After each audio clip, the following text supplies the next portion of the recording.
I'm Sharon Bill. Welcome to my Music Theory Tuition series where I work with you step by step through the ABRSM Discovering Music Theory grades. I'll work through every single exercise and explain everything you need to know. You can access information about the books I have available to help you on my website. Go to sharonbill.com. For advert-free and longer lessons, you can become a patron at patreon.com/SharonBill. If you can give me a like, that would be super, and please do subscribe to my channel to stay updated. You can support this channel by buying me a coffee at buymeacoffee.com/SharonBill. We're moving on to page 48 now in the Discovering Music Theory Grade 1 booklet. And we did some revision on tempo last week, and so now's the opportunity to test yourself. And so I would suggest that straight away, right now, you just have a go at this little exercise 2 quiz here. Don't go back and look now, unless I think perhaps you might be allowed a tiny peep, but don't just copy the answers through. It doesn't matter if you go wrong, you're always working in pencil. It's always better to learn by your mistakes, and you will learn much more thoroughly that way than if you just keep looking and glancing and just reading up the answers as you go, because that's just far too passive. So have a go, and it doesn't matter if it's a complete disaster. You can always rub them out and have another go. You will learn more thoroughly that way. So let's check through these together now, hoping that you've done that. And so the Italian word for quick, this may not be very helpful, but I remember there's a vintage car called the Allegro. Cars go quickly, Allegro, or whatever helps you. Andante, that literally means at a walking speed. It's a medium speed. I think that one just needs a little bit of revision, and unless you can find a way of remembering that more easily.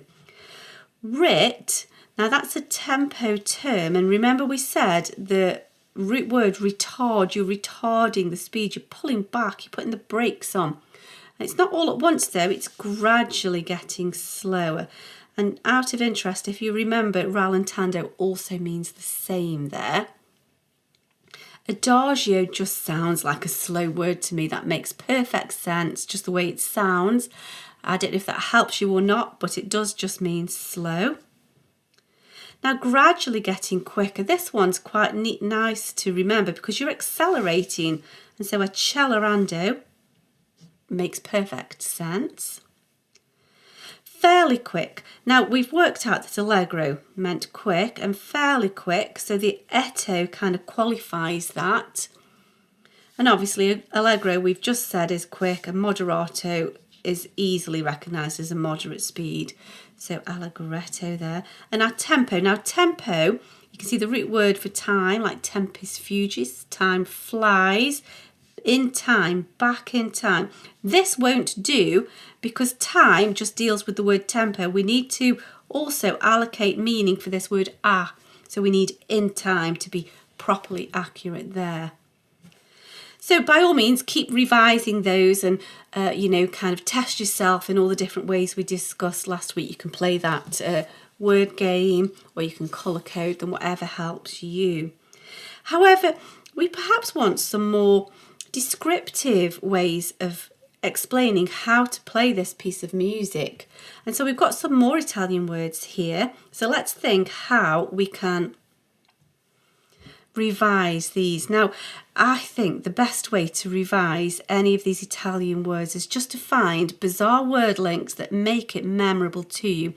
And cantabile, cant is a word to do with singing, like a cantata. And cantabile, I just get a little bit extreme and think cantabile and just think of a really silly way of remembering it. You see, and now I've done that dreadful voice, you'll remember that cantabile means in a singing style. Whatever it takes just to remember what it means. So da capo, or da capo I should say. So it means to go back from the beginning. You're returning to the beginning as part of the repeat formula.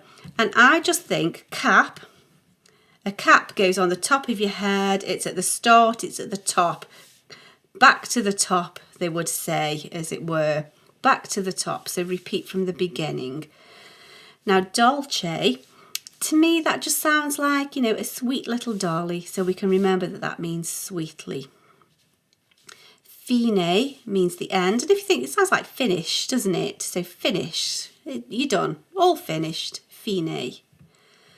Legato is, it's all smoothly linked together. It's all smooth. So perhaps the sound of the word helps there. And staccato, because of that it's kind of a bit of an onomatopoeic. It sounds as it is. It's a spiky detached. So staccato sounds a detached way of saying it. So hopefully that will help you to remember that. And so I would just do a little bit of revision on that. And then we get a chance to test ourselves. So by all means, just pause, step out of the video for a little bit. And then when you're ready, come back in, have a go, answer these questions, and then we can check through them together. So I'm hoping that you've had a go of this. Don't just look up the words, and I think even just kind of let's just make this do us some good. Cover what's there so that you're not looking at all. Don't allow yourself the opportunity to peep. And then let's have a go. So I shall just turn that over and cover that. And so let's see what we can manage. It doesn't matter if it goes wrong. You can always just rub it out and have another go. So we're sort of not allowing ourselves to peep at all. Glasses off, as it were. Oh, and except I've just lost it again, so let's cover it up again. And now, let's see. So, sweetly. Remember I said it sounds like a sweet little dolly. Dolce. Apparently as well, I'm told that in Italy there are some lovely little pastries like a crunchy croissant that are called dolces. So they're sweet little pastries. So perhaps that will help as well. Cantabile, I'm sure you can remember I did a terrible rendition of an operatic vibrato in a very poor taste, but it was enough to remind you it's to do with singing. It's in a singing style. The melody sings through, all lyrical. Staccato is kind of an onomatopoeic word, I think. It sounds as it does in the music, and it's a detached, kind of a spiky, detached way of playing. And also you can remember that staccato and legato are opposites. You can see them as flip sides of the same coin. Staccato is detached, legato is smooth. Now DC, it's not a state in America. It's a term that stands for da capo. And remember I said capo, like top, head, like a cap, going back to the beginning, right from the top, repeat from the beginning. So hopefully that's helped you to do a bit of revision there. I hope this is helpful to your studies. Please do like and subscribe to stay updated. If you'd like to support this channel, you can buy me a coffee, and for advert-free lessons, you can become a patron. Do visit my website where you'll find many resources available to help you. Visit sharonbill.com. Thanks for watching. Bye.